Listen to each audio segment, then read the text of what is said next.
Hello बच्चों, नमस्कार, जय हिंद। स्वागत आप सभी का आपके अपने YouTube चैनल जिसका नाम है विज्ञान अध्ययन।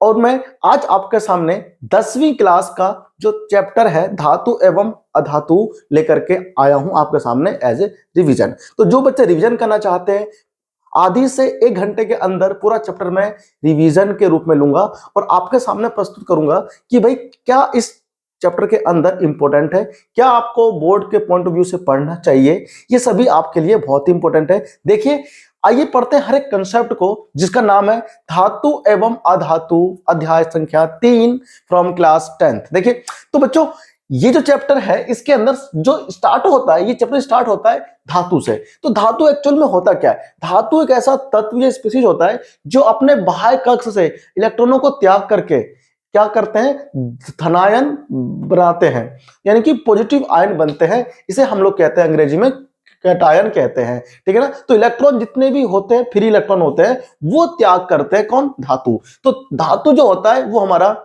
प्लस आयन फॉर्म करने वाला एक स्पीशीज होता है, जैसे मैग्नीशियम, सोडियम, कैल्शियम हो गया, है ना। ये सब क्या होते हैं? ये सब इलेक्ट्रॉनों को त्यागते हैं। देखिए मैं आपको यहाँ पर एक आध एग्जाम्पल लिख करके समझाता हूं।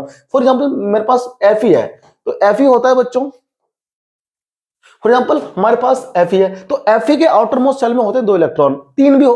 देखो Fe के आउटर मोस्ट सेल में 2-3 इलेक्ट्रॉन, 2 भी होते हैं, 3 भी होते हैं। तो Fe जो होता है हमेशा ठोस अवस्था में होता है, यानी कि लोहा, आयरन। ये क्या करता है? ये 2 इलेक्ट्रॉनों को त्यागता है, तो Fe2+ बनता है और साथ में बनता है 2 इलेक्ट्रॉन। ऐसे ही मान लो हमारे पास में सोडियम है, तो सोडियम भी ठोस अवस्था में रहता है, लेकिन जब ये इलेक्ट्रॉन को त्यागता है, जब ये इलेक्ट्रॉनों को त्यागता है तो Na जो होता है प्लस आयन में होता है और एक इलेक्ट्रॉन यहां पर आता है, यानी कि इलेक्ट्रॉनों को त्यागने वाला जो स्पीशीज होता है वो होता है धातु।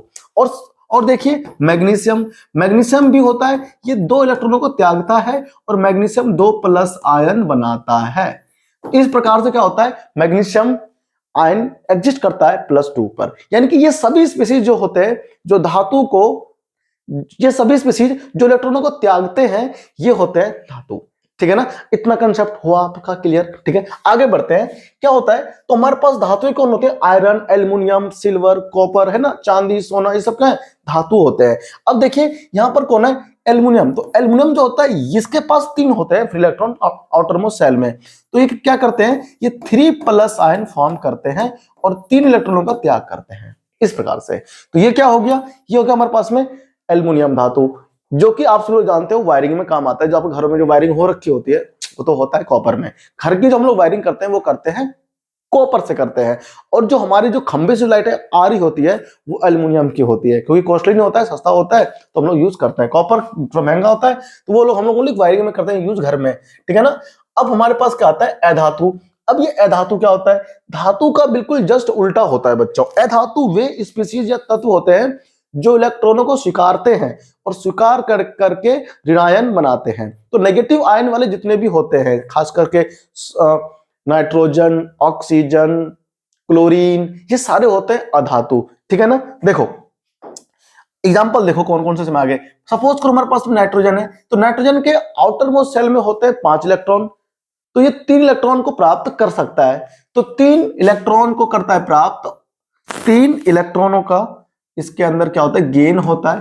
तो 3 इलेक्ट्रॉन इसने लिया और आपको दिया N3। अच्छा, यहां पर आपको कंफ्यूजन होगा कि ये 3 क्या है। भाई देखो 3 इलेक्ट्रॉन लेगा, अगर कोई स्पेसिफिक इलेक्ट्रॉन लेता है तो हम उसको एरो से पहले लिखते हैं जोड़ के साथ, और अगर कोई स्पेसिफिक इलेक्ट्रॉन त्यागता है तो जितने इलेक्ट्रॉन वो त्यागता है उतने हम लोग पीछे तीर के बाद लिखते हैं, ठीक है ना। फॉर एग्जाम्पल कहीं मान लो सोडियम है, अगर सोडियम इलेक्ट्रॉन को त्याग रहा है तो Na के पास से 1 इलेक्ट्रॉन निकल जाएगा, तो हम यहाँ प्लस में 1 लिख देंगे इधर, ठीक है ना। अब यहां पर प्लस हम लोग 1 लगा देंगे, क्योंकि इसके नाभिक में जो थे वो 11 प्रोटॉन थे और चारों ओर नाभिक के 11 इलेक्ट्रॉन थे जब ये था उदासीन। लेकिन जैसे इलेक्ट्रॉन त्याग देता है सोडियम 1 इलेक्ट्रॉन, तो सोडियम के अंदर इलेक्ट्रॉन तो बचते हैं 10, लेकिन जो प्रोटॉन होते हैं वो बच जाते हैं उसके अंदर 11। तो 11 प्रोटॉन हो गए और 10 इलेक्ट्रॉन, तो एक ज्यादा हो गया प्लस का चार्ज, तो प्लस आता है, ठीक है ना। ऐसे होता है अधातु के अंदर भी, 3 इलेक्ट्रॉन लेगा ये, 3 नेगेटिव बन जाएगा। इसके पास केवल 7 ही इलेक्ट्रॉन थे और 7 ही थे प्रोटॉन जब ये था उदासीन। लेकिन जब नाइट्रोजन के आउटर मोस्ट में 5 इलेक्ट्रॉन है, तो 8 करने के लिए इसने 3 इलेक्ट्रॉन कहीं से ले लिया, तो जब इसने 3 इलेक्ट्रॉन कहीं से ले लिया तब क्या हुआ, तब हुआ ये कि इसके पास 10 इलेक्ट्रॉन हो गए, प्रोटॉन रह गए 7, तो 10 इलेक्ट्रॉन तो 3 एक्स्ट्रा नेगेटिव हो गए, तो यहां पर 3 नेगेटिव लिखा हुआ है। इसीलिए क्या कहते हैं, धातु हमेशा क्या बनाते हैं, धनायन, और जो अधातु क्या करते हैं, वो बनाते हैं ऋणायन। ठीक है ना, आगे बढ़ते हैं हम लोग, और अब हम लोग क्या करने वाले हैं, धातुओं की, अच्छा मैं कुछ एग्जाम्पल और लिख दूं। ऑक्सीजन हो गया, वो हमेशा 2 इलेक्ट्रॉन ही लेता है, तो ये क्या होता है, O2 बनाता है, ये ऑक्साइड हो गया, ये नाइट्राइड हो गया। ऐसे हमारे पास में कौन होता है, क्लोरीन होता है, इसको 1 इलेक्ट्रॉन लेने की आवश्यकता होती है और ये सेल नेगेटिव आयन बनता है। तो ये जो नेगेटिव वाले होते हैं इनके नाम बदल जाते हैं। भाई सोडियम है, तो सोडियम ने अगर 1 इलेक्ट्रॉन त्याग दिया, तो 1 इलेक्ट्रॉन त्यागने के बाद में उसके पास फिर भी नाम जो उसका रहेगा वो सोडियम ही रहेगा, लेकिन जो क्लोरीन, ऑक्सीजन, नाइट्रोजन है, इनके नाम बदल जाते हैं। अधातुओं के इलेक्ट्रॉन को लेने के बाद नाम बदल जाते हैं। फॉर एग्जांपल ये हो गया नाइट्रोजन, ये है नाइट्रोजन एटम, तो ये इलेक्ट्रॉन जब लेगा तब ये बन जाएगा नाइट्राइड। क्या बन जाएगा, ये बन जाएगा नाइट्राइड। ये कौन है, ये है ऑक्सीजन, तो ऑक्सीजन का नाम चेंज होता है किसमें, ऑक्साइड में।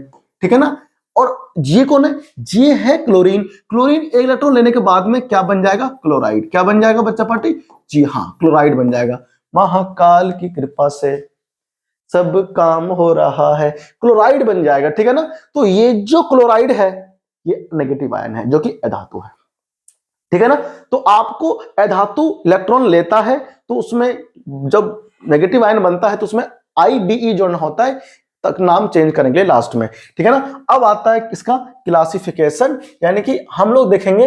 अच्छा पहले आता है बच्चों धातुओं का भौतिक गुणधर्म, तो ये धातुओं का भौतिक गुणधर्म सभी लोग आप जानते हो। देखो धातु जो होता है उसके अंदर क्या होती है, शाइनिंग होता है, धात्विक चमक, यानी कि शाइनिंग होता है, चमकते हैं धातु। तो धातु की सरफेस कैसे होती है, चमकदार होती है। अधातुएं चमकीली नहीं होती, लेकिन एक्सेप्शन आपको यहां पर जानना है, अधातु चमकीली नहीं होती, लेकिन केवल एक धातु ऐसा होता है जो चमकदार होता है और वो होता है आयोडीन। ये अधातु होते हुए भी चमकता है, ये आपको ना याद रखना है। ये सबको मालूम होगा कि अधातुएं नहीं चमकती, धातुएं चमकती है, चमकदार होती है सतह उसकी, लेकिन केवल ये बहुत कम को मालूम होता है कि जो अधातुएं होती है उसमें आयोडीन ऐसा है जो जिसकी सरफेस चमकदार होती है सतह। अब आता है कठोरता, यानी कि हार्डनेस। इसमें क्या है, जो धातुएं होती है कठोर होता है, लोहा देख लो दबता नहीं है, क्या आप उसे तोड़ पाओगे, नहीं, यानी कि वो कठोर होती है। लेकिन फिर मैंने कह रहा हूं जो धातुएं होती है, एक्सेप्शन वाला जो केस है ना, ये आपको याद रखना है पॉइंट वाइज, ये आपको लिखने हैं नोट्स में। देखिए अधातुएं जितने भी होते हैं, जो धातु जितनी होती है सब होती है हार्ड मतलब होता है कठोर होता है। अब लेकिन उसके अंदर जो लिथियम, सोडियम और है पोटेशियम, ये मुलायम होते हैं। ये क्या होते हैं, ये मुलायम होते हैं, आप इन्हें चाकू से काट सकते हो। ठीक है ना, इस यहां से क्वेश्चन ये बनता है कि ऐसे एक या दो धातुओं के नाम, ये दो मान लो, 2 धातुओं के नाम लिखिए जिनको आप चाकू से काट सकते हो। ध्यान रखना पोटेशियम और सोडियम जरूर लिखना है। सोडियम जो होता है काफी सॉफ्ट होता है, मैं तो उसको हाथ से तोड़ सकता हूं। ठीक है ना, तो धातुएं जो होता है सोडियम, आप उसको अपने हाथों से तोड़ सकते हो। और ये हमारे पास है पोटेशियम, इसे भी तोड़ सकते हो। ठीक है ना, चाकू से नहीं काट सकते हो। अगला आता है अधातु। अधातु कठोर नहीं होते, ये कठोर नहीं होते इतने। अब देख लो O2 देख लो, ऑक्सीजन देख लो, गैस होता है, अधातु है। नाइट्रोजन गैस होता है, अधातु है। Cl देख लो, Cl भी क्या है, गैस होता है, अधातु है। तो ये कठोर नहीं होते। लेकिन कार्बन के जो अप्रूव होते हैं, कार्बन अधातु है, ये होता है कठोर। लेकिन जो कार्बन के अप्रूव होता है हीरा, ये दुनिया का सबसे हार्ड ऑब्जेक्ट होता है, वस्तु होता है। हीरा है जो सबसे कठोर प्राकृतिक क्या है, हाँ पदार्थ है। देखो अब आता है रूप। अब कमरे के तापमान पर सभी धातुएं क्या होती है, ठोस होती है। सभी धातुएं ठोस रूप में पाई जाती है। लेकिन फिर से आ गया एक्सेप्शन, हर एक में क्या है, एक्सेप्शन है। लेकिन मरकरी यानी पारा जो होता है कमरे के तापमान पर द्रव होता है, यानी कि लिक्विड फॉर्म में रहता है, पानी जैसा होता है, ऐसा ना गिरते ही बह जाएगा, ऐसा होता है केवल कौन, पारा। तो क्वेश्चन ये बोलता है कि एक धातु का नाम लिखिए जो कमरे के तापमान पर लिक्विड फॉर्म में रहता है, द्रव अवस्था में पाया जाता है। तो आप लिखोगे पारा, मरकरी। अधातुएं ठोस हो सकती है, गैस रूप में हो सकती है, लेकिन केवल, फिर से एक्सेप्शन आ गया, एक अधातु ऐसा होता है। ये तो धातु को मरकरी सबको मालूम होता है, अधातु में सब जानते हैं कि क्या होता है, ठोस या गैस होता है, लेकिन लिक्विड फॉर्म में होता है ये नहीं जानते। 99.9% जो बच्चे होते हैं उनको नहीं पता होता कि अधातु कौन सा ऐसा होता है जो कमरे के तापमान पर लिक्विड फॉर्म में रहता है, द्रव रहता है, और वो केवल एक है ब्रोमीन। ठीक है ना, ये लिक्विड फॉर्म में रहता है, बिल्कुल लाल रंग का होता है, ब्रोमीन जल कहते हैं उसको हम लोग। ठीक है ना, बिल्कुल लाल रंग का होता है। अब आता है आघातवर्ध्यता। अब इसमें क्या होता है, धातुओं को आप लोग पीट करके क्या कर सकते हो, चादर बना सकते हो। जो गेट बनते हैं हमारे पास, जितने भी सारी जो पंखे बने हुए हैं, पंखों की जो पंखड़ियां हैं, सब धातु को पीट करके हाँ बनाई गई है। ठीक है ना, तो धातु को आप लोग पीट करके पतली चादर के रूप में बदल सकते हो, जबकि आप अधातुओं को नहीं बदल सकते। उसको आप जैसे ही पीटोगे ना, वो चूरा चूरा हो जाएगा, भंगुर होता है वो। ठीक है ना, यानी कि ये हमारा आघात वर्धनता नहीं होता। अब देखो, अब आता है तन्यता, यानी आप तार को खींच करके पतली तार के रूप में चेंज कर सकते हो, बदल सकते हो, परिवर्तित कर सकते हो। अधातुओं को नहीं कर सकते। अब यहां पर आपको जानकर काफी ज्यादा उत्सुकता होगा कि केवल 1 ग्राम सोने को आप खींच करके 2 किलोमीटर लंबी तार बना सकते हो। जैसे कि हमारे यहां पर लोनी रेलवे स्टेशन से लोनी हनुमान मंदिर तक लंबी तार बनाई जा सकती है केवल 1 ग्राम सोने से। यानी कि 1 ग्राम सोने से आप लोग 2 किलोमीटर लंबी तार खींच करके बना सकते हो। देखो इतनी अधिक क्या होती है, तन्यता होती है किसमें, धातु के अंदर। और अधातु के अंदर ऐसा कुछ नहीं होता। आप जैसे ही खींचोगे क्या हो जाएगा, टूट जाएगा वो, है ना। रबर देख लो, है ना, उसमें होती है लेकिन कम होती है तन्यता, खींचोगे ना तुरंत टूट जाएगा। फिर इसमें बहुत अधिक होती है। अब उष्मा व विद्युत और उष्मा के होते हैं चालक, कौन, धातु है। अब इसको ध्यान से यहां पर सुनना। धातु की अगर कोई परिभाषा पूछता है ना, तो ये बोल देते हैं कि धातु है वो होती है जो उष्मा का चालक होता है। अरे भाई, ये तो बहुत ही गुण होता है। धातु का जो परिभाषा है वो ये है कि धातु वे स्पीसीज होते हैं जो इलेक्ट्रॉन को त्यागते हैं, अधातु वे होते हैं जो इलेक्ट्रॉन को प्राप्त करते हैं, स्वीकारते हैं। ठीक है ना, जो नेगेटिव आयन फिर बनते हैं बाद में।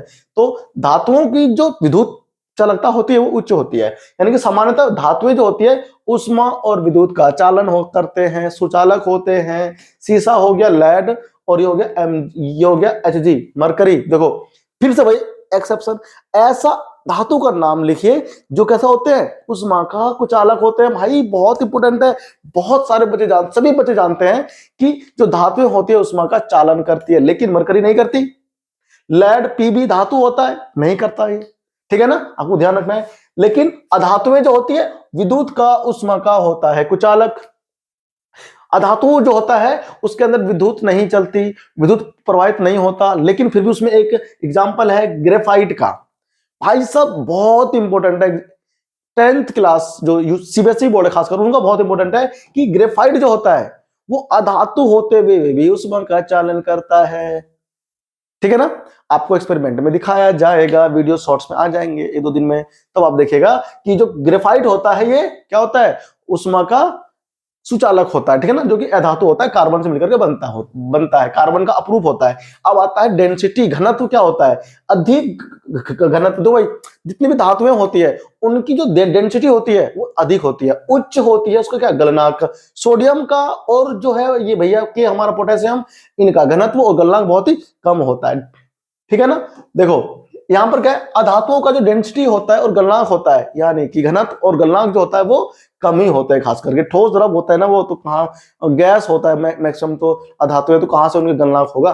देखो अब आता है ध्वनिक, हाँ सोनोरस बोलते हैं इसको अंग्रेजी में। क्या बोलते हैं अंग्रेजी में, सोनोरस बोलते हैं। आप घंटी पता है स्कूल में, टन टन टन टन टन 4 चलती। अरे यार गाना गाने लगे हम तो, बर्बाद हो गए। देखो जो धात्विक होता है वो उसके अंदर क्या होता है, ध्वनि होती है। क्या होती है, ध्वनि उत्पन्न करने की प्रवृत्ति होती है।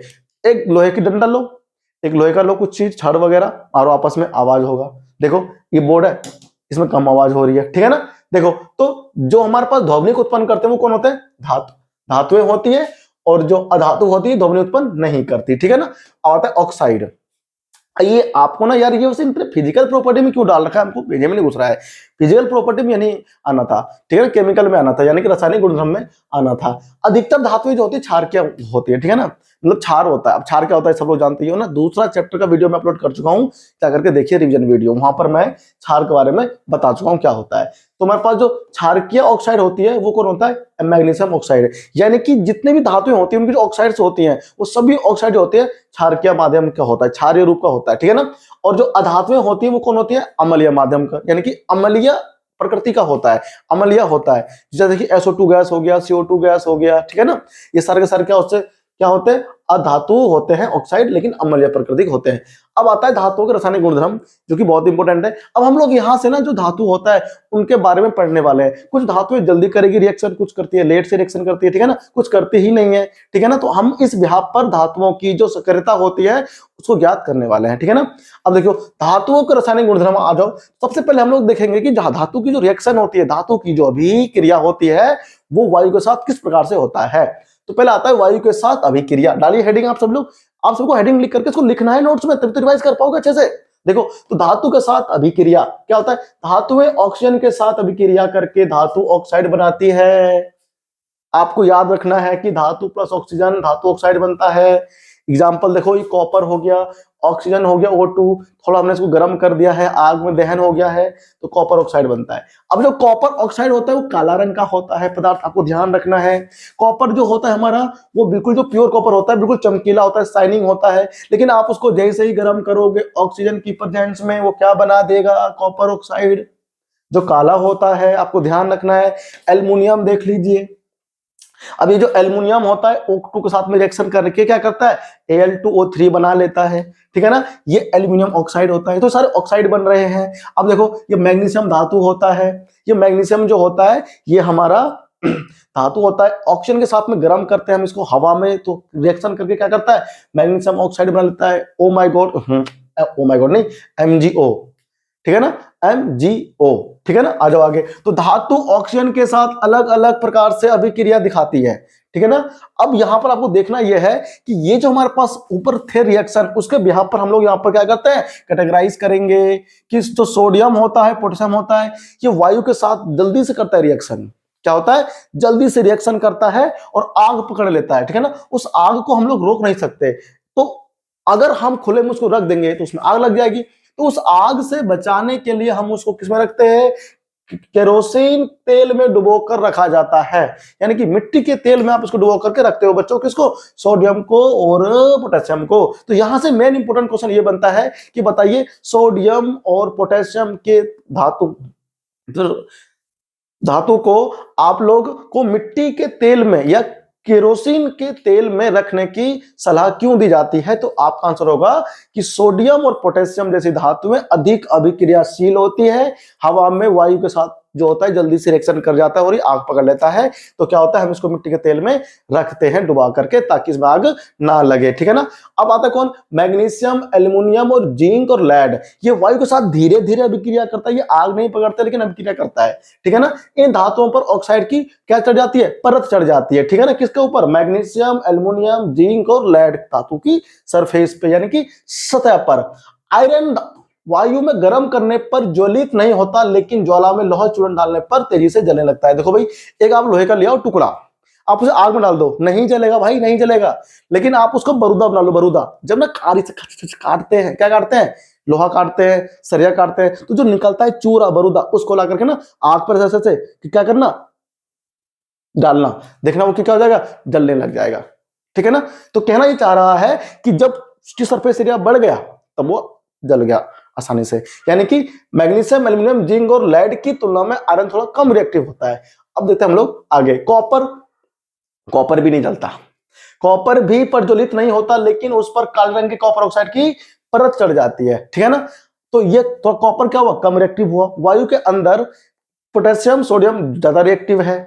उसके बाद कौन आता है, मैग्नीशियम, एल्युमिनियम, जिंक और जो लेड होता है ये कम रिएक्टिव होता है। आयरन उससे कम होता है, कॉपर उससे कम होता है। सिल्वर और गोल्ड यानी कि सोना और चांदी हमारे पास जो होता है ये ऑक्सीजन के साथ अभी क्रिया करती ही नहीं। हमारी जो बहनें माताएं होती है घरों में क्या पहनती है, नथुनिया पहनती है, यानी कि नाक में पहनती है, कान में पहनती है, बालियां पहनती है, सोने की चांदी की, है कि नहीं, और पायल पहनती है चांदी की। तो ये सब क्या होते हैं, हवा में रहते हैं, पहने घूमते हैं, नहाते हैं, क्या उसमें आग लगती है, अभिक्रिया नहीं करता, उस चमक उसकी जाती ही नहीं है, यानी कि वो यानी कि वो अनरिएक्टिव होते हैं, वो रिएक्ट नहीं करते, नॉन रिएक्टिव होते हैं। अब आता है उभयधर्मी ऑक्साइड, लिख लो, पेपर में क्वेश्चन अगर नहीं आया ना, अनसब्सक्राइब कर देना मेरे चैनल को, पेपर में आता है ये। उभयधर्मी ऑक्साइड, वे धातु ऑक्साइड जो अम्ल तथा क्षार दोनों से अभिक्रिया करते हैं, वो लवण और जल उत्पन्न करते हैं। यानी कि जो धातु ऑक्साइड अम्ल और क्षार दोनों से अभिक्रिया करते हैं, अम्ल का साथ भी करेगा और क्षार के साथ भी, और अभिक्रिया करके लवण और जल बनाएगा, तो ऐसे धातु ऑक्साइड को हम लोग कहते हैं क्या, हाँ, ऐसे धातु ऑक्साइड को हम लोग कहते हैं उभयधर्मी ऑक्साइड। उभय मतलब दोनों तरफ, अम्ल का भी है तो क्षार का भी है, दोनों का हो गया, ठीक है ना। अब देखो, अब क्या आता है, ये हमारे पास में आ गया एल्युमिनियम ऑक्साइड, यानी कि Al2O3, ये इसका एग्जांपल है। उभयधर्मी ऑक्साइड का जो बेस्ट एग्जांपल है बच्चों, वो यही है कि जो Al2O3 होता है, HCl के साथ करके रिएक्शन एल्युमिनियम क्लोराइड प्लस जल देता है, ठीक है ना। तो एल्युमिनियम क्लोराइड प्लस जल आपको मिलेगा। एल्युमिनियम ऑक्साइड सोडियम हाइड्रोक्साइड जो कि क्षार होता है, यहां पर अम्ल के साथ हुआ तो आपको मिला एल्युमिनियम क्लोराइड और ये जल, और यहां पर आपको देखिए aluminium oxide plus sodium hydroxide जो आपको मिला, वो क्या करता है, रिएक्शन करने के बाद में सोडियम एल्यूमिनेट बना लेता है, यानी कि यहां कर रहा है अम्ल से, यहां कर रहा है क्षार से, दोनों में क्या बन रहा है, लवण, और ये क्या बन रहा है, जल। तो जब क्षार से करता है रिएक्शन तो सोडियम एल्यूमिनेट बनता है, ये क्षार की प्रकृति का होता है, और ये क्या बन गया, जल, और ये हमारे पास क्या है, लवण, तो ये बन गया। तो देखो एल्युमिनियम ऑक्साइड जो होता है दोनों से करता है रिएक्शन, क्षार से भी अम्ल से भी, इसीलिए एल्युमिनियम ऑक्साइड क्या है, हाँ, ये उभयधर्मी ऑक्साइड है। अब आ जाओ आगे, जल के साथ अभिक्रिया। आपको याद रखना है कि धातु जब भी आप जल में डालोगे तो धातु ऑक्साइड और हाइड्रोजन गैस बना लेता है। क्या करता है, जब हम धातु को जल में करते हैं डिजॉल्व, तो धातुएं जो होती है जल के साथ अभिक्रिया करने के बाद में धातु ऑक्साइड प्लस हाइड्रोजन गैस बना लेता है। अब यहां पर जो धातु ऑक्साइड होता है ये जल में ही तो डूबा हुआ है, वो जल के साथ अभिक्रिया करके वापस क्या करता है, धातु हाइड्रोक्साइड बना लेता है। मैं आपको इसका एग्जांपल लिख करके दिखाता हूं, देखिए इसका जो एग्जांपल है बच्चों वो ये है। देखो ये हमारे पास मान लो सोडियम है, आपने सोडियम को पानी में जैसे ही डाला, ये क्या करेगा, सोडियम ऑक्साइड बना लेगा और साथ में H2 गैस बना लेगा।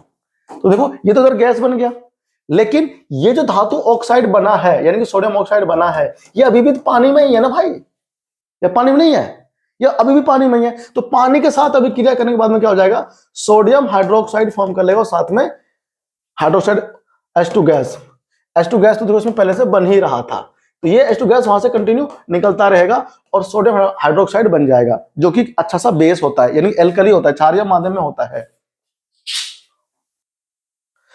देखो तो आपने क्या हुआ, ये देख लिया कि धातु ऑक्साइड जो होता है जल में वापस से करके रिएक्शन क्या करता है, हाइड्रोक्साइड फॉर्म कर लेता है। समझ में आया सबको। देखो अब हम लोग बढ़ते हैं आगे, तो ये हमारे पास क्या है, देखो ये हमारे पास में अलग अलग टाइप के इसके रिएक्शन है, ठंडे जल के साथ, हॉट वाटर के साथ, वेपर के साथ, ठीक है ना, अलग अलग भाप के साथ में। तो देखो सोडियम पोटेशियम कैल्शियम ये धातु होते हैं और ये ठंडे जल के साथ अभिक्रिया करते हैं, ठीक है ना, और ठंडे जल के साथ अभिक्रिया करने के बाद में क्या होता है, धातु ऑक्साइड बना लेते हैं, और फिर धातु जो ऑक्साइड होता है वो जल से वापस रिएक्शन करने के बाद में धातु हाइड्रोक्साइड बनाता है। तो इसमें जो कैल्शियम होता है ये रिएक्शन कर लेता है, तो ये ना पानी में तैरता रहता है। क्यों तैरता है, कि जब आप कैल्शियम को डालोगे, जब आप कैल्शियम को पानी में डालोगे तो कैल्शियम जो होगा जल में जाने के बाद में क्या होगा, कैल्शियम ऑक्साइड बना लेगा, बिना बुझा हुआ चूना, और ये पानी की सरफेस में क्या होगा, तैरेगा। सरफेस का मतलब होता है सतह, उस पर क्या होता है, तैरता है, ठीक है। अब ये तैरता क्यों है, क्योंकि साथ में इसके हाइड्रोजन गैस बनता है। तो ये जो हाइड्रोजन गैस के बुलबुले होते हैं ये क्या होते हैं, कैल्शियम ऑक्साइड की जो सतह होती है उसमें चिपक जाती है। अब जिस पर चिपकेगी गैस उसको तो क्या होगा, तैरना पड़ेगा। तो इसलिए होता है कैल्शियम ऑक्साइड तैरता है पानी में, ठीक है ना। तो ये भी करता है ठंडे जल के साथ रिएक्शन।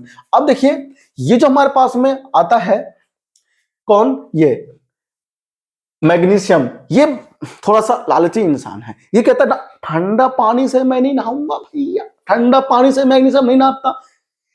ये जो है तीनों ऊपर बोलता है ठंडे ठंडे पानी से नहाना चाहिए, मैग्नीशियम कह रहा है नहीं नहाना चाहिए, ठंडे ठंडे पानी से बिल्कुल नहीं नहाना चाहिए, यानी कि ठंडा पानी से रिएक्शन नहीं करता कौन, मैग्नीशियम। ये तीनों कर लेते हैं, सोडियम, पोटेशियम, कैल्शियम। तो क्या होता है, ये जो होता है मैग्नीशियम, ये गर्म जल के साथ करता है रिएक्शन और फिर क्या करता है, मैग्नीशियम ऑक्साइड बना लेता है। यानी कि Mg प्लस जल, थोड़ा सा गर्म करना पड़ता है इसको, फिर बनता है मैग्नीशियम ऑक्साइड। ठीक है ना, ये बन गया। अब आ जाइए इधर, कैल्शियम मैग्नीशियम जल के साथ अभिक्रिया करने पर तैरने लगते हैं। क्यों तैरते हैं भैया, अभी हमने आपको बताया, क्योंकि हाइड्रोजन गैस के बुलबुले धातु की सतह पर चिपक जाते हैं। अब जो चिपकाएगा तो वो तो तैरेगा ही, ठीक है ना। अब आए हमारे पास में कौन, ये देखो भाई, ठंडे ठंडे जल में हो गया, ठंडे ठंडे पानी में नहाना चाहिए। कौन कौन नहाता है, 3 लोग नहाते हैं, 6 लोग है ये। मैग्नीशियम ठंडे जल में नहीं नहाता, ये नहाता किसमें, ये रिएक्शन करता है गर्म जल में। अब आ जाओ तीसरा, ये भाप के साथ में नहाता, ये कहता ना भैया हमको तो बहुत ठंड लगती है, देखो हम तो गर्म जल से काम नहीं चलेगा, हम तो भाप से नहाएंगे। हम कहते तुम नहा ले भाप से, आजा नहलाते तेरे को हम, बहुत निकम्मा है ये।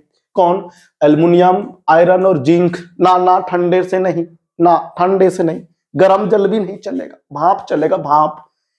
अब भाप कहां से लाए भैया, कह रहा है मेहनत करो, ये महंगे होते हैं ना, मेहनत करो हमारे को पाना है। तो देखो, तो हमारे पास कौन हो गया, एल्युमिनियम हो गया, और ये जल, जल को जो होता है वो गैसीय अवस्था में रखना है, किसमें, गैसीय अवस्था में रखना है। अरे भैया भाप बनाओगे ना, भाप बनेगा, गैस होता है, भाप उड़ता रहता है, उड़ता रहता है। भात बनाते हैं ना, पानी ऊपर निकलता रहता है, कुकर जब दाल बनता है पानी ऊपर निकलता है, भाप सा, वही तो भाप है, गर्म जल है वो, सुना नहीं, उसमें अधिक उष्मा होता है, उसमें एनर्जी अधिक होता है। एल्युमिनियम जो होता है अब जल के साथ कर लेगा रिएक्शन और बनाएगा एल्युमिनियम ऑक्साइड, Al2O3। ऐसे कौन आ गया, ये Fe, देखो गर्म जल के साथ ठंडा जल गर्म जल के साथ नहीं करेगा रिएक्शन, भाप के साथ करेगा, गैस अवस्था में होता है भाप, और बनाएगा Fe2O3, ये हो गया रिएक्शन। ठीक है ना, तो ये सबसे ज्यादा रिएक्टिव हो गया, ये उससे कम रिएक्टिव हो गया मैग्नीशियम, और ये उससे भी कम रिएक्टिव हो गए रिएक्शन के आधार पर जल के साथ में। और ये देखो आ गया जो कि कहता है मुझे जल से नफरत है, कोई संबंध ही नहीं है जल के साथ। कौन कौन है, लेड, कॉपर, गोल्ड और सिल्वर, ये कोई अभिक्रिया नहीं करते जल के साथ, शांत रहते हैं, कहते कोई रिएक्शन नहीं करना। भाई मैं बहुत आसान हूं, बहुत सिंपल इंसान हूं। ये बोलता है मैं नहाना नहीं चाहता, चमकते हैं ये, बिना नहाए चमकते हैं यार, होते हैं ना। देखो हम जैसे काले लोग हैं ना, अगर एक दिन ना नहाए तो साला ऐसा लगता है बंदर की औलाद। वो कबाड़ी लगते, कबाड़ी छोड़ के बेचैन करना चाहिए, वो अच्छे इंसान होते हैं। भाई बिल्कुल घटिया इंसान लगता हूँ यार मैं तो, नहाता नहीं हूँ, अभी नहा के पढ़ा रहा हूँ, बताओ। और ये कुछ लोग होते हैं गोरे गोरे, गोरी मैम होती है खास करके, साले ये नहीं नहाएंगे ना तो भी चमकेंगे भैया, और ऐसा चमकते हैं मजेदार। बस क्रीम पाउडर ऐसा लगाया, गोरी मैम जो होती है, और फटाफट से इधर लगाया, सैंडविच लगाया, चल के चमक दिया। मतलब उनको तैरने में केवल 1 मिनट लगता है, नहाने नहीं नहाएंगे फिर भी चलेंगे, ठीक है ना। हम नहीं नहाएंगे तो भैया बंदर की औलाद लगता है, देखो हमको तो जाना पड़ता है, ठीक है। देखो अब क्या होता है, तो ये हमारे पास क्या था, जल के साथ में अलग अलग रिएक्शन। अब यहां पर पता देखो, ये एग्जांपल दिया हुआ है, सोडियम प्लस जल इक्वल टू सोडियम हाइड्रोक्साइड और H2 गैस, साथ में उष्मा निकलता है। कैल्शियम जो होता है धातु होता है, ये जल के साथ में करके रिएक्शन क्या कर रहा है, कैल्शियम हाइड्रोक्साइड यानी कि चूने का पानी बन रहा है और साथ में H2 गैस बन रहा है। देखो सभी में H2 गैस कॉमन आ रहा है, यानी कि सब में H2 गैस बन रहा है। ये रहा Fe, जल के साथ करके रिएक्शन Fe3O4 बना लेता है। इसके अंदर 2 चीज होता है, देखो भाई Fe3O4 के अंदर Fe2O3 भी होता है, ठीक है ना, ध्यान रखना है। अब धातु की अभिक्रिया डाइल्यूट एसिड के साथ में हमें करवाना है, यानी कि धातु की तनु अम्ल के साथ अभिक्रिया हमें को देखनी है। तो धातु प्लस तनु अम्ल अभिक्रिया करके क्या करता है, लवण प्लस हाइड्रोजन गैस बनाता है। अब आपको यहां पर देखना है कि जो हाइड्रोजन गैस है ये बन रहा है, जल के साथ में भी बन रहा था और तनु अम्ल के साथ अभिक्रिया करके भी धातु जो होता है H2 गैस को बना रहा है, साथ में लवण बन रहा है, वहां ऑक्साइड बन रहा था। देखो ये हमारे पास क्या एग्जांपल है, देखो आयरन लिया आपने, HCl लिया, डाइल्यूट क्या मिला, FeCl3 यानी कि फेरिक क्लोराइड बन गया, और साथ में क्या बना, हाइड्रोजन गैस निकलता है। मैग्नीशियम ले लो, धातु उसमें गैरो, HCl में डालो धातु को, क्या बनेगा, मैग्नीशियम क्लोराइड बनेगा, साथ में हाइड्रोजन गैस उत्पन्न हो जाएगा, ठीक है ना। आपको नया जिंक प्लस HCl, साथ में क्या मिलेगा आपको, zinc chloride plus H2 gas मिलेगा। अब आ जाओ आगे, एल्युमिनियम क्या करता है, HCl साथ में करता है रिएक्शन और बनता क्या, एल्युमिनियम क्लोराइड, साथ में क्या बनता है इसमें, हाइड्रोजन गैस। तो बच्चों इस तनु हाइड्रोक्लोरिक एसिड के साथ में क्या हो रहा है, सबका रिएक्शन, लवण बना रहे हैं, साथ में हाइड्रोजन गैस बना रहा है, ठीक है ना। अब ये जो हाइड्रोजन गैस है इसकी परीक्षण करना मैं आपको बता चुका हूं दूसरे चैप्टर के अंदर, कि हम H2 गैस को कैसे करते हैं परीक्षण। सीख लीजिएगा, नहीं आता है फिर से एक बार बोलता हूं। आप धातु के साथ जो H2 गैस बना है उसको हम लोग साबुन के पानी में क्या करते हैं, प्रवाहित करते हैं, और फिर उस प्रवाहित साबुन के पानी के अंदर से क्या निकलता है, गुब्बारे बबल्स निकलते, बबल्स बहुत सारे निकलते हैं। फिर जलती हुई मोमबत्ती लाते हैं, मोमबत्ती लाते कहाँ, गुब्बारे के पास में लाते हैं, गुब्बारा बढ़ता है, यानी कि हाँ पट पट की आवाज आती है, सॉरी पट पट नहीं, तो लगता है फट फट की आवाज आती है, किसकी, फट फट की आवाज आती है। हम पहचान जाएंगे कौन सा गैस है वो, हाइड्रोजन गैस है। आगे आ जाओ, कॉपर, सिल्वर और मरकरी ये अम्ल के साथ अभिक्रिया नहीं करते। इसमें गोल्ड भी आता है, गोल्ड इसमें दिया नहीं उन्होंने, ठीक है ना। तो गोल्ड, कॉपर, सिल्वर, मरकरी धातु जो होते हैं ये अम्लों के साथ अभिक्रिया नहीं करती। अब आता है एक धातु की अन्य धातु के साथ में अभिक्रिया। भाई देखो ध्यान रखो, यानी कि एक धातु की अन्य धातु लवणों के साथ अभिक्रिया, यानी कि एक हमारे पास का धातु है, एक हमारे पास धातु लवण पहले से ही है, ठीक है ना। तो जो इसके अंदर होगी वो कैसे होगी रिएक्शन, आओ देखते हैं। देखो धातु हमारे पास मान लो क्या है, और जो हमारे पास धातु लवण का विलयन वो क्षय है, तो क्या होगा, जो क्षय के अंदर जो धातु है उसको जो होगा क्षय वाला, जो धातु जो था अकेला वाला क्षय, वो क्षय वाले के पास से हटा देगा। देखो तो क्या बना, लवण विलयन बनेगा लेकिन धातु क्षय आ जाएगा उसके अंदर, और जो धातु क्षय होगा इसके अंदर वो यहां से हट जाएगा, ठीक है ना। अब भी कैसे होगा आपको मैं भी दिखाता हूं एग्जांपल लिख करके। सपोज करो हमारे पास में कौन है, कैल्शियम सल्फेट है, ठीक है ना। ये नीले रंग का होता है, ये होता है नीले रंग का, ठीक है ना। आप इसकी रिएक्शन जो है Fe के साथ में ले लो, किसे ले लो, Fe के साथ में, ठोस अवस्था में रहेगा। आप देखोगे अच्छा ये एक्वस होगा, जलीय अवस्था में नहीं होता है नीला, ठीक है ना। अब क्या हुआ, ये जो Fe होता है बड़ा वो होता है, थोड़ा सा निकम्मा होता है, अभिक्रियाशील होता है। ये क्या करता है, ये कैल्शियम को, अरे यार यहाँ कैल्शियम नहीं आएगा, यहाँ कैल्शियम नहीं आएगा भैया, यहाँ कॉपर आएगा, कॉपर सल्फेट होता है, ठीक है भाई, मिस्टेक हो गया वो, ठीक है। तो कॉपर सल्फेट में से कॉपर को जो होता है वो Fe हटा देता है, डिस्प्लेस यानी विस्थापित कर देता है। तब क्या बनता है, फेरस सल्फेट बनता है, भूरे रंग का, नीला रंग गायब हो गया और कॉपर यहां से अलग हो जाता है। देखो ध्यान से, कॉपर नीले रंग का था, नीले से क्या हो गया, ये भूरे रंग का हो गया, भूरे रंग का हो गया, भूरे कहा लिख दिया भाई, भूरे लिखना था, भूरे लिख दिया। देखो तो यानी कि भूरे रंग का जो होता है ये बन जाता है, तो नीला रंग क्या हुआ, गायब हो गया। तो भाई क्वेश्चन जो एग्जाम में क्वेश्चन बनता है वो ये बनता है कि बताओ कि कॉपर सल्फेट के नीले विलयन में अगर हम लोग आयरन, लोहे की कील को डुबा देंगे तो क्या हो जाएगा। तो भैया ने इसका आंसर आपको ये लिखना होगा कि जो Fe होता है ये अधिक अभिक्रियाशील धातु होता है, ये कॉपर जो होता है वो कम रिएक्टिव होता है। तो जो आयरन होता है वो कॉपर सल्फेट के विलयन से कॉपर को क्या होता है, डिस्प्लेस यानी कि विस्थापित कर देता है और खुद जाकर के विलयन में बैठ जाता है, ठीक है ना। तो जो विलयन का रंग था नीला वो कॉपर की वजह से था, तो जब वहां पर कॉपर ही नहीं रहेगा तो नीला रंग क्यों रहेगा, ठीक है ना। तो इसलिए वहां पर क्या होता है, उसका नीले रंग से परिवर्तित होकर के भूरे रंग का हो जाता है विलयन, ठीक है ना। और फिर वहां पर क्या होता है, FeSO4 बनता है, फेरस सल्फेट बनता है, और कॉपर जाकर के चिपक जाता है कील के ऊपर, ठीक है ना, अलग हो जाता है। तो इस रिएक्टिविटी के आधार पर हम लोग क्या करते हैं, अभिक्रियाशीलता या कह लो सक्रियता श्रेणी तैयार कर देते हैं। अब देखो ध्यान से, यानी कि अधिक अभिक्रियाशील धातु अपने से कम क्रियाशील धातुओं को उनके यौगिक के विलयन से विस्थापित करती है। यह धातुओं की सक्रियता श्रेणी पर आधारित है, ठीक है ना। यानी कि जब हम धातुओं को क्या करते हैं, उसकी सक्रियता यानी कि रिएक्टिविटी के ऑर्डर में लगाते हैं, ठीक है ना, तब हमको एक श्रेणी प्राप्त होती है, श्रेणी, उसे हम कहते हैं सक्रियता श्रेणी, जिसमें ऊपर जो होता है वो ज्यादा रिएक्टिव वाला कौन होता है, धातु होता है। देखो तो आपके जो पेपर आने वाले हैं उसमें सक्रियता श्रेणी भैया जी बहुत इंपॉर्टेंट है। तो आइए पढ़ते सक्रियता श्रेणी क्या होता है। रिएक्टिविटी सीरीज वह सूची जिसमें धातुओं को क्रियाशीलता के अवरोही क्रम में व्यवस्थित किया गया है या किया जाता है, उसे हम कहते हैं सक्रियता श्रेणी।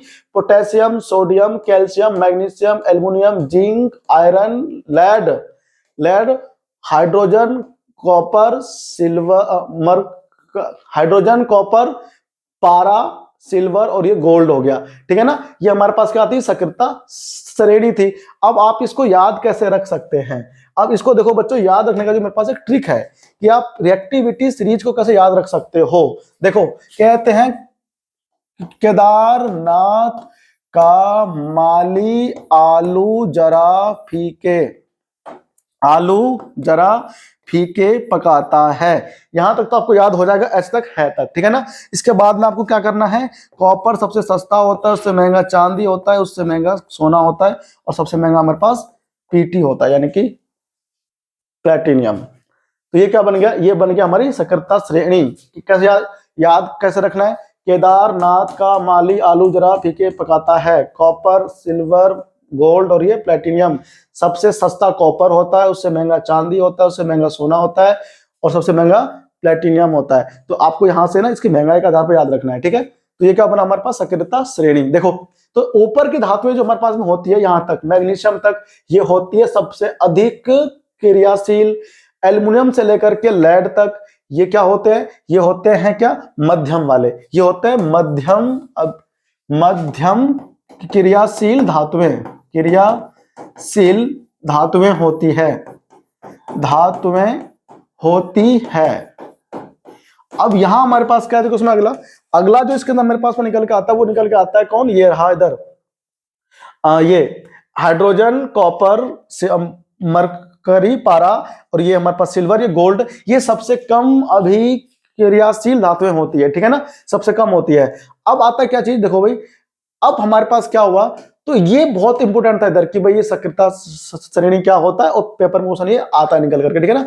अब आता है कि एक धातु अगर किसी दूसरे अधातु के साथ में अभिक्रिया कर जाए तो क्या उत्पाद मिलेगा। तो आपको हमेशा ध्यान रखना है कि जब एक धातु में दूसरी अधातु के साथ में अभिक्रिया करती है तो वो हमेशा आयनिक यौगिक का क्या करती है, निर्माण करती है। अब ये आयनिक यौगिक क्या होता है, अभी मैं आपको समझाने वाला हूं पूरे विस्तार से। देखो भाई, हम सभी लोग जानते हैं कि जो आयनिक यौगिक होता है उसके बीच में आयनिक आबंध होता है, ठीक है ना। और फिर से पढ़ते देखो ध्यान से, तत्वों की अभिक्रियाशीलता संयोजकता कोष को पूर्ण करने की प्रवृत्ति के रूप में समझी जा सकती है। क्या चीज, धातु की और अधातु की आपस में परस्पर रिएक्शन को, ठीक है ना। अब क्या बोलता है, धातु के परमाणु अपने संयोजकता कोष से इलेक्ट्रॉन त्याग करते हैं। मैं कहा था ना कि धातु जो होते हैं वो क्या करते हैं, इलेक्ट्रॉनों का त्याग करते हैं और बनाते हैं धनायन। अधातु के परमाणु संयोजकता कोष में इलेक्ट्रॉन क्या करते हैं, प्राप्त करते हैं और बनाते हैं ऋणायन। अब प्लस और माइनस दोनों बनेंगे तो भैया वहां कुछ कुछ तो होगा ना, वहां अट्रैक्शन तो होगा कि नहीं होगा, हाँ होगा। तो फिर उसी अट्रैक्शन को, जो प्लस और माइनस बना है उनके बीच में अट्रैक्शन लगेगा, और उस अट्रैक्शन को हम लोग क्या कहते हैं, हाँ उस अट्रैक्शन को हम लोग कहते हैं आयनिक आबंध कहेंगे, ठीक है ना। देखो यार, NaCl जो होता है, नमक सब लोग घर में खाते हो, उसका जो सूत्र होता है वो NaCl होता है, रॉक सॉल्ट बोलते हैं, ठीक है ना। अब Na हम सब लोग जानते हैं क्या नंबर पे, 11 नंबर पे होता है। तो हम अगर इसका विन्यास लिखें तो पहले कोष में आता है 2 इलेक्ट्रॉन, फिर आता है 8 इलेक्ट्रॉन, फिर आता है 1 इलेक्ट्रॉन, ठीक है ना। तो 2 8 1 इसका विन्यास हो जाता है। तो 1 इलेक्ट्रॉन जो होता है सोडियम त्यागता है, देखो यहाँ पर त्याग रखा है इसने। तो सोडियम ने क्या करा, 1 इलेक्ट्रॉन त्याग दिया। तो जैसे ही सोडियम धातु के अंदर से 1 इलेक्ट्रॉन बाहर निकलेगा तो उसके ऊपर प्लस आएगा, क्या आएगा, प्लस। तो वो बन जाता है सोडियम धनायन। अब देखो भैया Cl आ गए, ये तो अधातु होता है और अधातु इलेक्ट्रॉन को प्राप्त करना चाहता है। तो Cl जो होता है वो 1 इलेक्ट्रॉन लेगा।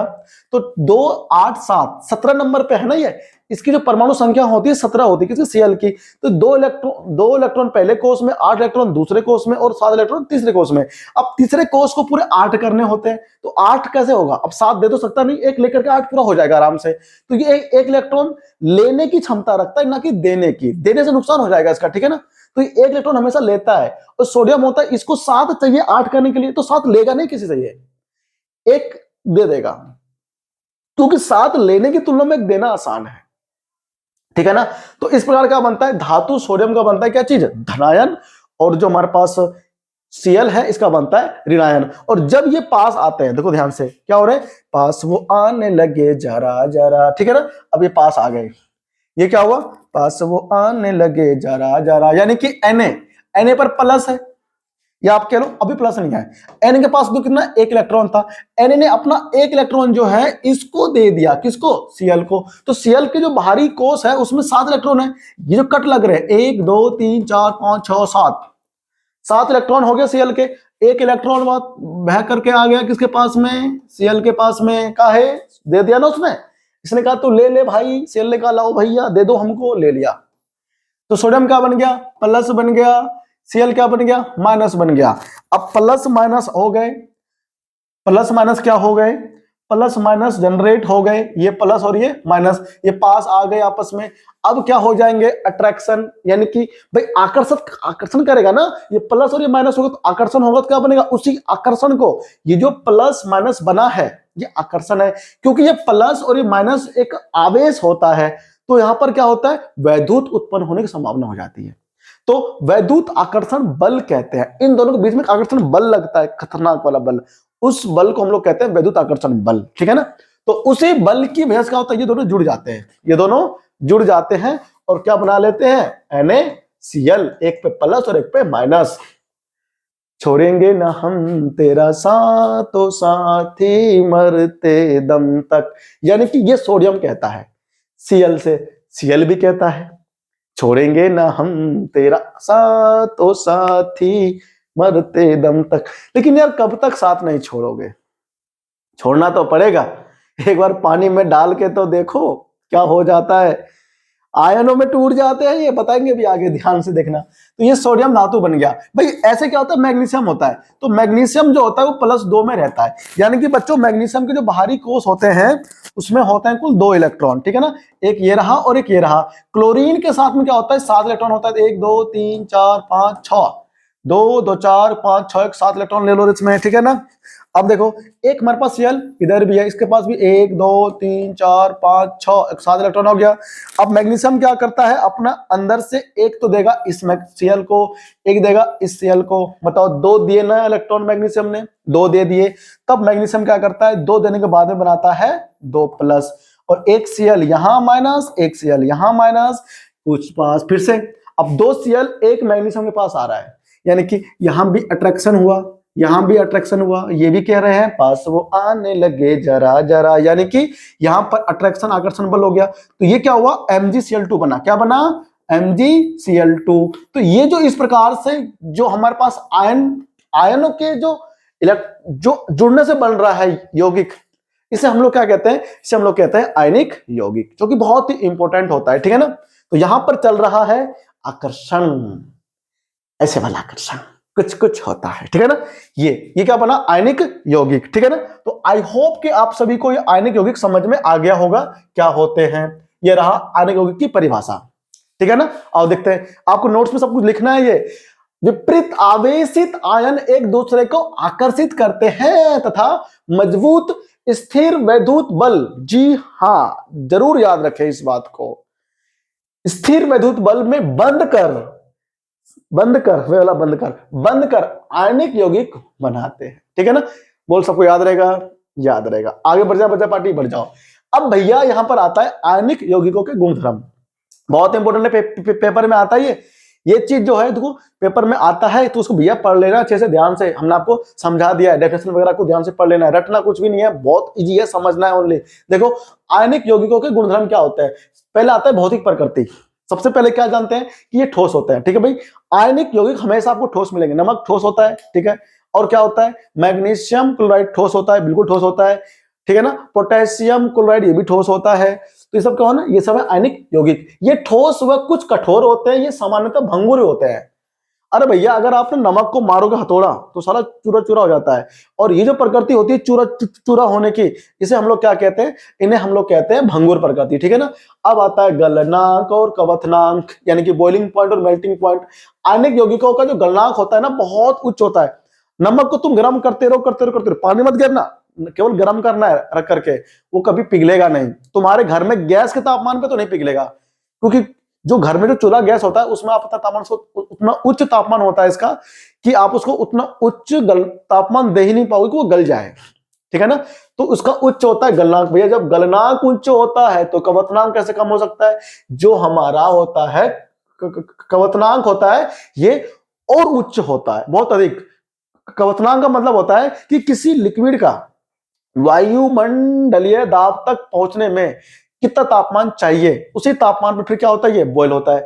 तो उसे हम लोग क्या बोलते हैं, कवथनांक कहते हैं, ठीक है ना, जो कि बहुत काफी उच्च होता है आयनिक यौगिकों का। ये उच्च इसलिए होता है क्योंकि जो आयन होते हैं ना उनके बीच में स्थिर वैद्युत आकर्षण बल होते हैं, तो बल इतना स्ट्रांग होते हैं कि भैया उसको बहुत अधिक तापमान चाहिए तोड़ने के लिए, ठीक है ना, क्योंकि वो छोड़ेंगे नहीं साथ जल्दी से। लेकिन कहते हैं हर एक चीज की एक कमजोरी होती है।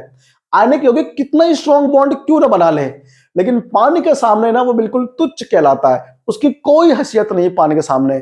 उनके बीच में जो आकर्षण बल है विद्युत का, वो बिल्कुल टूट के धुआं धुआं हो जाता है, अलग अलग हो जाता है। देखिए आयनिक यौगिक जो होता है जल में घुल जाता है, तो आयनिक यौगिक जल में घुलनशील व केरोसिन, पेट्रोल जैसे विलायकों में अविलय होते हैं। भैया पानी में तुरंत घुल जाता है, मटे तेल में गेर लो, पेट्रोल में गेर लो, डीजल में गेर लो, कहीं गेर लो, घुलेगा नहीं, घुलेगा नहीं। ये विलायक ऐसे होते हैं जो कि कार्बनिक होते हैं, बेंजीन, टोल्यून, आगे हम लोग सीखेंगे, ठीक है ना। कार्बनिक विलायकों में नहीं घुलता आयनिक यौगिक, लेकिन जल के सामने नतमस्तक हो जाता है। श्रीमान तोड़ दीजिए मुझको, ऐसे बोलता है, ठीक है ना। अब आता है विद्युत चालकता। हाँ यहां मस्त चीज है, देखो जो हमारे पास होता है विद्युत चालकता, यानी कि ठोस अवस्था में जो होते हैं आयनिक यौगिक, ये विद्युत का चालन नहीं करते। चालन क्यों नहीं होता ये सुनिए। अब भाई देखो विद्युत का चालन करने के लिए आयनों का घूमना फिरना जरूरी है, ठीक है ना। अब स्थिर विद्युत बल इतना अधिक स्ट्रॉन्ग है आयनिक यौगिक के अंदर कि आयन घूम ही नहीं पाते ठोस अवस्था में। ठोस अवस्था में आयन नहीं घूमते क्योंकि बहुत ज्यादा क्या होता है, स्ट्रॉन्ग बॉन्डेड होता है उनके बीच में, अलग आबंध होता है, काफी ज्यादा बल, प्रबल बल होता है उसके बीच में, तो आयन घूम फिर नहीं पाते। रटना नहीं कुछ भी, आयन घूम फिर नहीं पाते। आयन जब घूम फिर ही नहीं पाएगा तो क्या होगा, हाँ तब उसकी चालकता नहीं होगी, शून्य होगी, ठीक है ना। लेकिन आप उसको जैसे ही जल में डालोगे, जैसे ही जल में डालोगे तो वो अपने आयनों में टूट जाएगा, या फिर आप आयनिक यौगिक को इतना अधिक ताप दो कि वो गल जाए, गलित अवस्था में आ जाए, ठीक है ना। तो गलित अवस्था में आते ही क्या हो जाता है, फिर वो आयनों में टूट जाता है। तो जब ये आयनों में टूट जाते हैं तो गलित अवस्था या फिर जलीय अवस्था में क्या होता है, उनके आयन घूमने के लिए फ्री होते हैं, वो घूम फिर सकते हैं पूरा, ठीक है ना, वो घूम फिर सकते हैं। फिर क्या होता है, तो जब वो घूम फिर सकते हैं आयन, तो फिर विद्युत का चालन करेगा, यानी कि ठोस अवस्था में विद्युत का होता है कुचालक, गलित अवस्था या फिर जलीय अवस्था में होता है विद्युत का चालक, यानी कि फिर ये विद्युत धारा प्रवाहित कर सकता है, ठीक है ना। तो बच्चों यहां पर खत्म हुआ हमारा इस चैप्टर का एक पार्ट, जिसका नाम है धातु और अधातु के अंदर धातुओं के भौतिक गुण और उसके रासायनिक गुण, और उसी के अंदर हम लोगों ने टीच कर दिया आपको सक्रियता श्रेणी। अब ये जो चैप्टर इसके दो पार्ट्स होते हैं, तो इसका जो दूसरा पार्ट है बच्चों वो है धातु की प्राप्ति, या आप कह सकते हो धात्विकी, यानी कि मेटलर्जी बोलते हैं हम इसको अंग्रेजी भाषा में, कि आप प्योर धातु जो होता है एल्युमिनियम, कॉपर, जिंक, सोना, चांदी, ये कैसे प्राप्त करते हैं, ये प्योर फॉर्म में कैसे आते हैं, इनकी पूरी प्रोसेस होती है, ठीक है ना। इसको मैं आपको अगले पार्ट में समझाऊंगा जो कि बहुत ही इंपॉर्टेंट है, और वहां से क्वेश्चन बोर्ड में बहुत जरूर आता है। तो बच्चों आई होप कि आपको मेरा समझाया हुआ सारे कंसेप्ट समझ में आ गया होगा। आप इन सभी नोट्स का जो है अपने कॉपी में लिख लीजिए, आपको लिखने में बहुत कम समय लगेगा, आप 1 घंटे में मुश्किल से लिख लेंगे सबको, ठीक है ना, और समझ में भी आ जाएगा। फिर आप इस नोट्स को रिवाइज कर लीजिए, इसमें बिल्कुल एनसीईआरटी का निचोड़ है बच्चों इस नोट्स के अंदर, इससे बाहर एक भी क्वेश्चन बोर्ड में नहीं आएगा। अगर बाहर आ गया तो आप मेरे चैनल को अनसब्सक्राइब करके जा सकते हैं, वरना बच्चों आपसे रिक्वेस्ट है, बहुत मेहनत लगती है, चैनल को सब्सक्राइब कर दीजिए यार, ठीक है ना, बहुत जरूरी है, बहुत इंपॉर्टेंट है, ठीक है ना। आप अगर लाइक करोगे वीडियो को, शेयर, तो फिर मुझे और शक्ति मिलेगी, मैं और अच्छी वीडियो लाऊंगा आप लोगों के लिए, ठीक है ना, और 11th-12th के लिए भी लाने वाला हूं बहुत जल्दी से, ठीक है ना। तो आप इस चैनल को सब्सक्राइब कर दीजिए, आपसे रिक्वेस्ट है, हाथ जोड़ कर रिक्वेस्ट आप लोगों से, ठीक है ना, सब्सक्राइब कर दीजिए, और ये नोट्स आप बनाइए, पेपर में बहुत इंपॉर्टेंट है, ठीक है। तो मिलते हैं आपसे अगले वीडियो में, अगले पार्ट में, तब तक के लिए नमस्कार, जय हिंद, अपना ख्याल रखिए, पढ़ाई करते रहिए, थैंक यू।